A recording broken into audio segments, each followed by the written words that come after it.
İpek ailemizin geleneksel mesleği değil. 3 kuşaktan beri aynı işi yapıyoruz.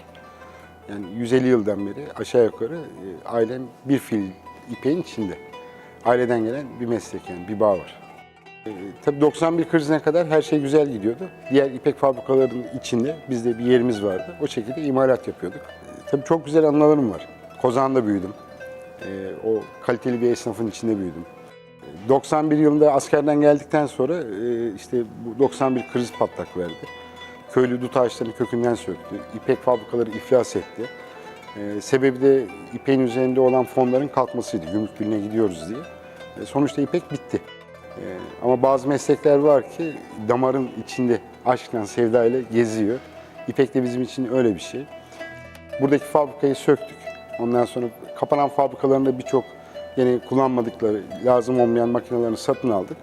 Özbekistan'a götürdük. 93 yılında şarteli açtığımızda o fabrikada 1100 kişi çalışıyordu. 12 sene kaldım orada. 12 sene sonra Özbekistan'da da kriz olunca kapattık. Oraları kapattık. Gerisin geri Türkiye'ye geldik. Birkaç yıl başka işlerle uğraştım. Hayatımın en kötü günlerini o zaman yaşadım. Çünkü sevmeden yaptım. Yani dünyanın en mutlu insanları işlerini severek yapan insanlardı. Çünkü sabah evden kalkıp da işe gelirken mutlu geliyorsanız, akşam da eve mutlu gidiyorsanız dünyanın en mutlu insanı sizsinizdir. Yaptığınız işin önemi yoktur. Zaten severek yaptığınız iş mutlaka başarıya ulaşacaktır. Bir dernek kurduk, İpek Sevdalısı arkadaşlarımızla. İlk festivalleri yaptık. Ondan sonra belediyemizle ortak çalışmaya başladık, derneğimizle beraber. Sonra Bursa Büyükşehir Belediye'mizle Allah razı olsun. Yani kaybolmaya yüz tutmuş bir mesleği, yani tarihin karanlık sayfalarına gömülmesine mani olup, elinden gerçekten tutup, bütün birimleri seferber olup bunu gün yüzüne çıkarttı, el birliğiyle çıkarttık. Şu an devam ediyor. Asya'da gitmediğim şehir, kasaba kalmadı. Bu gezilerden bir tanesinde Hindistan'a gittik. Konsolostaki arkadaşlarla. İşte dediler falanca köyde eski geleneksel yöntemle ipek imalatı yapılıyor. Dedim mutlaka götürün, göreyim dedim. Köye girdiğimizde birçok evde ipek imalatı yapılıyordu bizim eski bildiğimiz tepmamancılık sistemiyle. Eski bir ev, kapısı açık, yaşlı bir amca tepmamancılığın başına geçmiş, tek başına ipek çekiyor. Normalde tepmamancılıkta bizde 2 kişi çalışır. Bir kişi kozayı uçlandırır, diğeri de ipeği işler. Amcayı öyle görünce dayanamadım. Ceket çıkarttım, kolları sıvadım. Amcanın karşısına geçtim. İngilizcem azdır. Amcada hiç Türkçe yok, İngilizce yok. Dil yok, konuşmadık, hiçbir şey yapmadık. Hemen kamp süpürgesini aldım. Kozaları uçlandırıp amcaya vermeye başladım. Ama tabii boynumda kravat, amca şaşırdı kaldı. Bir yüzüme bakıyor, bir yaptığım işe bakıyor. 5-6 dakika içinde alıştı. Konsolostaki arkadaşlar da o şekilde seyrediyorlar. Sonra yer değiştirdik. Yine konuşma yok. Bak hiçbir şey konuşmuyoruz. Yer değiştirdik. Yeniden işte ben uçlandırıyorum, o uçlandırıyor, ben ip işliyorum. Çark doldu. Beraber çarkı çıkarttık. Bir tura yaptım, eline verdim. O tura yaptı, bana verdi. Ondan sonra çarkı yerine koyduk. Amca boynuma sarıldı, ağladı. Hindistanlı bir amca. Ben de ağladım tabii orada, dayanamadım. Yani ipek ve kültür dediğiniz zaman, ki kültürümüzün en güzel temsil eden yelpazesinden bir tanesi. Orada konuşmadan birbirimizi anlayıp orada gözyaşı dökmemiz çok önemli bizim için. Büyükşehir Belediyesi ile ilk başladığımızda Muradiye İpek Fabrikası'nı meydana getirdik. İçin işte makinelerini kurduk. Osmanlı yani böyle stratejik ürünlerinde hiçbir zaman kayıt altında tutmamıştır. Hep bunu usta-çırak ilişkisiyle ahilik çerçevesi içerisinde geleneksel olarak aktarmıştı. İpek de öyle bir şey. Yani ipeğin imalatından sonuna kadar bütün aşaması kayıt altında yok. Bütün kayıt hafızanın içindeydi. Eğer biraz daha geç kalsaydık, hafızayı kaybetseydik, bu nesli kaybetseydik bu sefer ipeği komple kaybedecektik. İlk başladığımızda belediyeyle dedik bu yöne yönelmemiz lazım, hafızayı kurtarmamız lazım. Çıkarttığımız ürünlere nitelik kazandırmaya başladık. Tabii çıkarttığımız ürünler yurt dışına da götürüyoruz, işte ülke içinde fuarlara götürüyoruz, festivallere götürüyoruz. İnanılmaz ilgi görüyor. Hani bugün yani geçmişte nasıl ki Osmanlı'nın saraylarını, çevre ülkelerinin saraylarını, kralların saraylarını süslüyorsa Bursa ipi, bugün yeniden o sarayları, o kralların saraylarını süslemeye başladı. Tabii işin başındayız daha. İlk giden işte ürünümüz Katar'a gitti. Katar Prensi'nin sarayına gitti. Oraya ipek halılar gönderdik. Hatta ailesinin kurmuş olduğu mescit varmış. İpek halılar çok hoşuna gitti. Bir de hikaye çok hoşuna gitti. Mutlaka dedi bu ipek halının üzerine bizim mescidimiz, bu değer verdiğimiz mescid dedi, ipek halının üzerine yansıtın dedi. Şu an onun çalışmasını yapıyoruz işte. Herhalde bir 6 ay içinde falan hazırlayacağız, göndereceğiz. Yani kibirlenmemek lazım. Ama gurur duyuyoruz. Yani gurur duymakta da haklıyız.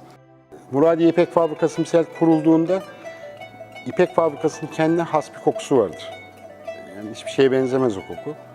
Ve fabrika sabah 5'te açılması lazım o kapıların ki buhar kazanı yanması lazım, buharın toplanması lazım. İşçiler gelene kadar tavalardaki suyun ısınması lazım. O fabrikanın kapısından içeri girip de o kokuyu ciğerlerime çektiğimde sanki bir köşesinden babam, bir köşesinden dedem yürüyüp geliyormuş gibi geliyor. Yani bizde dedim ya ipek bizim damarlarımızın içinde geziyor. Yurt dışına satılan bir ham maddemiz var, ona sahip çıkıyoruz şu an. Kaybolmaya yüz bir meslek var, onu yeniden ayağa kaldırdık. Yeniden eski günlerine kavuşturmaya çalışıyoruz. Yılmamak lazım, vazgeçmemek lazım, azimli olmak lazım. Yani eğer yılmazsanız, severek yaparsanız başaramayacağınız hiçbir şey yok bu dünyada. Yani gerçekten yok. Ben tek başıma hiçbir şey yapmadım. Bu belediye bugün sahip çıkmasaydı, belediyedeki arkadaşlarımız sahip çıkmasaydı, özellikle ekip önemlidir. Ekipteki arkadaşlarımız güçlü olmasaydı, buna inanmasaydı, ben hiçbir şey yapamazdım tek başıma. İpek naif bir ürün, İpek'i tanımıyoruz. Bu tanıyan işte 70 yaşın üstünde, İpek'in ne olduğunu bilen insanlar 70 yaşında. Ama yeni nesil İpek'i tanımıyor, bilmiyor. Elimizden geldiği kadar bunu tanıtmaya çalışıyoruz tabii. Kızmasınlar bana hiçbir anne baba, biz bir kavanoz nesli yetiştiriyoruz. İnternete bağımlı, dünyadan hiçbir şeyden haberi olmayan bir nesil yetiştiriyoruz. Ben buna üzülüyorum. Mesela şunu anlatayım ben size. 10 tane babaanne eşarbı yapacağız. 10 tane babaanne eşarbını bizim yapabilmemiz için bize 30 kilogram yaş kozaya ihtiyacımız var. 30 kilogram yaş kozayı meydana getirebilmemiz için o böcek kolonisini tam 500 kilogram dut yaprağı ediyoruz. Yani keçiden daha fazla yiyor. O 500 kilogram dut yaprağını toplayabilmemiz için elimizde 45 tane yaşını almış, 5 yaşa ulaşmış yani 4 yaşının üstüne çıkmış dut ağacına ihtiyacımız var. Şimdi bir hayalini kurun.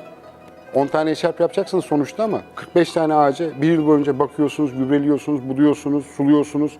Vakti geliyor, kozaya bir ay, geceli gündüzlü bakıyorsunuz, ipeği imal ediyorsunuz, büküyorsunuz, boyuyorsunuz. Boyadıktan sonra dokumayı alıyorsunuz. Neticede 10 tane eşarp çıkıyor.